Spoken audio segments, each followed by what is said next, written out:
So I don't understand what this is, but if someone doesn't get to the point of the video within 10 seconds, people click off. What has happened to us? Illustrations by Pete. So before I get into the video, I would just like to mention, if you have a 10-second attention span here, this is not the channel for you. Probably most art channels are not for you, because the art channel is all about showing you something. It's a demonstration process. You've got to see the whole thing before you get to the end. You have to watch it. You have to have an attention span that you can focus on the video for a couple seconds, just a little while, and then you get to the point. As a matter of fact, if you can't wait just a couple of minutes for me to ramble, then this is not the channel for you, because that's kind of my thing. So I'm going to get into the video. I'll show you a little bit about what we're talking about. And then I'm going to get to something else that's completely not the subject of the video, but I just want to share with you. And then I'll bring it back around and I'll mention something at the end. So in the spirit of staying off topic, I just want to take a second to say thank you to everyone who goes down below and shops on Amazon through the affiliate links. Even if you're not buying what's down below, just clicking through from my link and going on there, it gives me credit. I do get a small referral commission thing, and I really appreciate that. Every little bit helps. Thank you very much. Okay, so one of the most useful things for me about the automatic drawing, is really the only useful thing about the automatic drawing, is just starting an abstract drawing with it. Just some random lines that get put on a page. It's not really like an automatic drawing like most people would consider, but it is. It's really, I'm not thinking about anything. I just throw some lines on a paper, and it gives me a starting point to develop what ends up being this abstract drawing. And I've done this many times before. I've even said, if you don't know where to start, you want to do an abstract drawing, you have no idea, just throw a couple lines on the paper and then build off of them. It doesn't always have to be the general composition that you end up with at the end, but at least it gives you a starting point. And sometimes it can, if you do those just random lines, sometimes you say, oh, okay, I know this shape looks kind of interesting, I want to develop something with it. And so that's really what I use it for. Everything else is just not as useful for me, but that's just me. I know you may have your own opinion on those things. Don't let me tell you what that is. You just do what you do, and this is what I do. If it helps you, maybe you can try it. If not, don't worry about it. Just do whatever you're doing. That's fine. And I say that because some people act like a cornered animal when you say something about automatic drawing, like you're insulting their family or something. I don't know. It's a weird thing. I've seen people just jump down your throat over it, and that's not what I'm trying to do here. I'm just saying how it's useful for me. You may use it completely differently. It's helped you. It's done all these different things for you. It just hasn't done that for me. Been doing this for a while now, and just this is what I get out of it. I like to do just a couple of random lines, build off of it. It helps me compose some thoughts and ideas, and that's really what it's for me. In this drawing, immediately when I started, it just reminded me of some kind of Lovecraftian thing, and I don't know why. It's just that's what came to my mind, so I kind of developed this with that thought in my head the whole time, that I wanted it to be or look like some strange creature from that realm or whatever, that universe. And so that's what I did. I just developed it in that style, and just wanted to keep it black and white this time. I did add a little bit of color at the end. So that was a Colorverse ink. It was Mars Curiosity, and when you first put it down on the page, it comes off like a bright red, but then it dulls a little bit as it dries. It just shifts a little bit, but I like it. It is kind of a wet ink. The Colorverse inks are supposed to be a little bit on the wetter side, and this was just fine. I have no problem with this. Now the ink that I put in the Lamy Safari, that is the carbon black ink. Works great, never gets stuck on me. When I use that Noodler's Polar Black, it always gets stuck. I can do one drawing perfect, and then it's stuck after that. So I try not to use that. I do have that in a brush pen. not the one that I'm using here. In the brush pen that I use here, I actually use a pigment-based ink. I'm using the Dr. P.H. Martin's Bombay India Ink Black. I did not put the carbon black in this time, but usually that's the one that I put in there, the matte, the Black Star, the extra black. And it works fine in these Pentel brush pens. It never gets stuck. Everything works just as normal. I would never put that into a fountain pen. That would absolutely destroy it. But for these brush pens, it works just fine. So I'd like to apologize in advance because I'm going to get a little technical here because I just saw the dumbest statement I've ever seen from a philosopher who tries to hide under the guise of science, as so many of them do. But before I get into it, I just want to also make another observation and get off the topic of the off-topic thing that I'm going to get off the topic of. So most people who are dumb believe that they're smart, and that's a proven statement. It's all over the place. And I've heard more people than I care to mention say things like, well, all you have to do is this, or just simply do this, or, and this is my favorite, how could you not know this? And all of the people I hear say these things have a hard time comprehending any kind of complex thought. And when you explain why their idea isn't true, they look at you like they're trying to divide 5,634,192 by 2,536. Now, that being said, I'm going to demonstrate how dumb I could be because I think others are dumb in the things that they say. So, that was the off thing. Here's the actual off topic. The statement was, has quantum mechanics proved that reality doesn't exist? Now, if I walk up to that person, I don't have to know their argument. If I walk up to them and I punch them square in the nose, they will feel pain, they will bleed, and they will either try to immediately hit me back, or they will have me arrested and sue me, which immediately disproves everything they're talking about. Because if reality didn't exist, then they couldn't do any of those things because I would not have done anything to them. What they accused me of didn't exist, and therefore it didn't happen.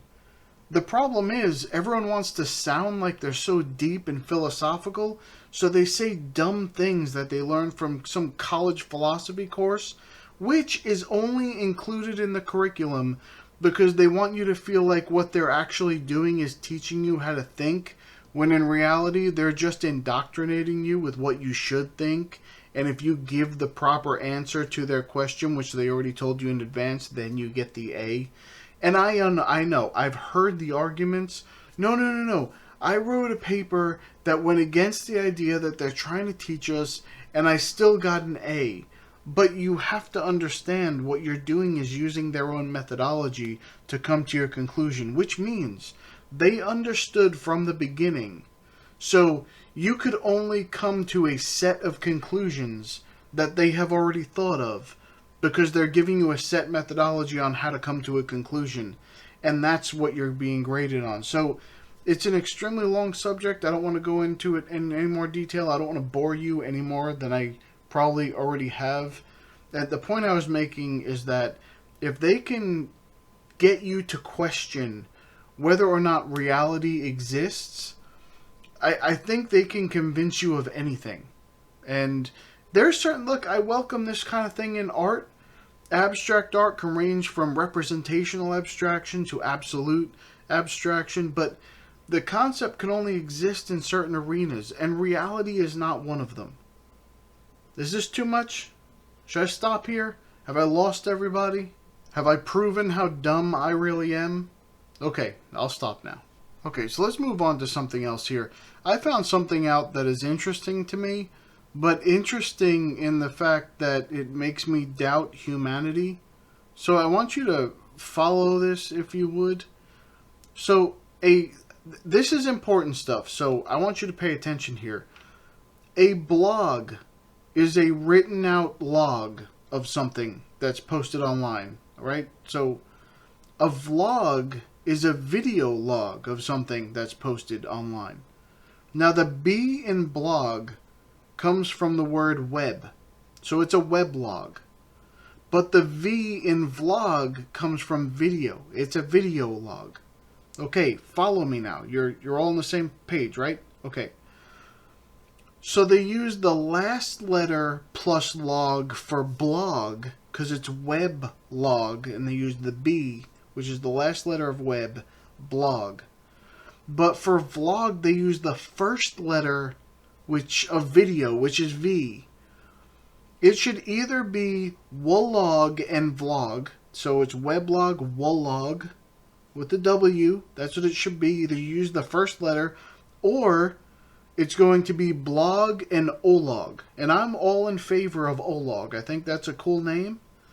The next pet I get will be called olog, because I just like the way that sounds. But it just has to be one way or the other. You can't just change the rules because you like the way something sounds better. So this is why our world is in the state that it's in, because we let morons make these decisions, and then we walk around and repeat their dumbness.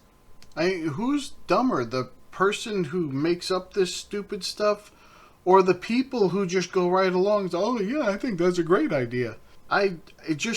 We got to move on here. We're burning daylight. This conversation isn't even worth the paper it's printed on. This is a video. Okay, so I have a question for you. Are you materialistic with your art supplies? Now, that can mean a few things. So I know that I have some more expensive brushes, and I have like the full line of Inktense pencils and more than a dozen different inks, and the best, or at least in my opinion, I have the best watercolor paint. And I've also said on video that there are fountain pens that I would want that are like $180. But I just love supplies. It almost seems like I'm collecting them. But when I first see them, like, they inspire something. Like, I have to get that because this is what I want to do with it. Do you understand what I'm saying when I say that? So they need to make me want to create something with them. But at the same time, I have too many. Like, I have too many sketchbooks. And those Inktense pencils I bought, I think I've only created a few paintings or drawings with them. And then I move on to, what's the next toy that I can use? And that's kind of the opposite of how I am now. I actually, at least in every other area of my life, I'm usually very simple needs. I want very simple things. I don't need nice cars, and my home is nice, but it isn't extravagant. It's just a nice space for us to be in, and we keep it tidy so it looks nice. I mean, I have a couple of guitars, but I have a few guitars, but they're usually the lesser models that I upgrade through time. And so, matter of fact, my acoustic guitar is a student model that I wouldn't trade for the world because it's the exact sound that I want. It was also a gift from my uncle. But as a matter of fact, I think every guitar except for one that I have was actually a gift. My wife bought me 3 of the ones that I have, and then I have one that I bought years and years ago. But they're all, like I said, the lower models that I put some money into. Things like that. Like, I have stuff, but it's always very simple, just what I need to get by, and I'm happy with it. I don't need more in that. But when it comes to my hobbies, I'm always, what's the next thing coming out? We got new pencils coming. There's new paints on the market. There's a new color. I got to try that color. You have to try the new color. But I think when I look at art stuff, it's just, this is the best that I can afford, and that's what I try and get, because I don't want to be stuck fighting my art supplies when I'm trying to create something. That's the biggest thing. I don't want to do that. I did that for so long, and it's so irritating. So I use what I can afford. That's the best for me, and it's not always the best for everybody else. Some people don't like the things that I have, or the things that I use, or the kind of paint I use, or the books that whatever. But for me, they're the best, and I think that's important. But when I say it's the best I can afford, like, Derwent makes Graphitin pencils. They're not light fast, or at least, they are light fast, but they're not like I don't think they've been really rigorously tested for light fastness. Or I'm not sure. I don't really know where the line is with that. But they're just water-soluble tinted graphite pencils, and I love them because I get the effect I want from it. But the set's small. For example, I have Faber-Castell Polychromos pencils, but I only have the 36 set. Couldn't buy the 120 or what. I just couldn't afford it, and didn't want to spend that much money on some colored pencils when I can just use the 36 and get by with whatever I need. And some people are colored pencil artists, and they need all those colors for whatever reason, but I don't. I'm not a colored pencil artist. I just use them in my art for different things. I very rarely do a solid color pencil piece. I have before, but not all the time. Now, when it comes to the gouache, I use the M-Gram gouache, but I also have Arteza gouache, and that's like an Amazon brand, or I know that they're not an Amazon brand. I mean, they're a popular brand on Amazon, but they're not artist grade. I don't know if they're light fast or not. They're affordable, and I like using them. They work very well. But are you like that? Some people I know buy the cheapest things they can find. But I've done that, and I end up feeling like I fight with everything that I'm trying to use. So it's not really based on price, it's based on usability. But the best usability art products are usually more expensive. And sometimes they're not. Sometimes you can get budget stuff that's amazing. And that's fine. That's great for you. But let me know, what do you like? Do you have to use the best thing because it's the name brand? Do you have to use the best thing because you want to use the best thing? Or do you just use whatever you have available and you fight with it, and you don't care, and you try and use the cheapest thing that you can? Now, some people don't have the money to buy the best thing, so they buy the cheapest thing so that at least they can create something. And I understand that. There's nothing wrong with that. You do get the best that you can afford. That's why I always say that. Not because you should get the best all the time. It's just what you can afford. It's just, if you can afford Crayola, then that's what you get. But I'm just saying, just let me know what you do. Do you need the best? Do you have that itch in your brain that, oh, look at the new thing, the new shiny thing, I gotta have that because I gotta try it? Or do you just say, look, I have enough, I have the thing that I need, and that's what I use? Because when it comes to art, I get very easily distracted. I try to be frugal about everything I do, but when it comes to an art product that pops up on the market, it immediately grabs my attention. I've got to try that. I need to try that thing. Even if I get one of the pencils in my hand, I've got to try it. All right, let me know down below. I think the biggest problem is I see the new thing that I want to try, and I get it in my hands. Like, oh, I have so many ideas. I've got to do this thing. And then I do the thing and realize that I suck and I can't use the thing the way that I wanted to use the thing anyway. So, you have to take your time with things and learn how to use them. That's important. Okay, I hope I moved through enough topics for you people who can't concentrate on anything for more than 5 seconds. And I hope that was good enough for you. I've got to get back to this drawing because I have a responsibility to the rest of the people that are listening to this to actually talk about what I'm doing here. So I want to get back to the drawing and just say that this is one of the most fun drawings that I've done in a while. And I haven't done just a plain black and white pen and ink drawing in so long. And I had a lot of fun with this. I put a lot of detail in it.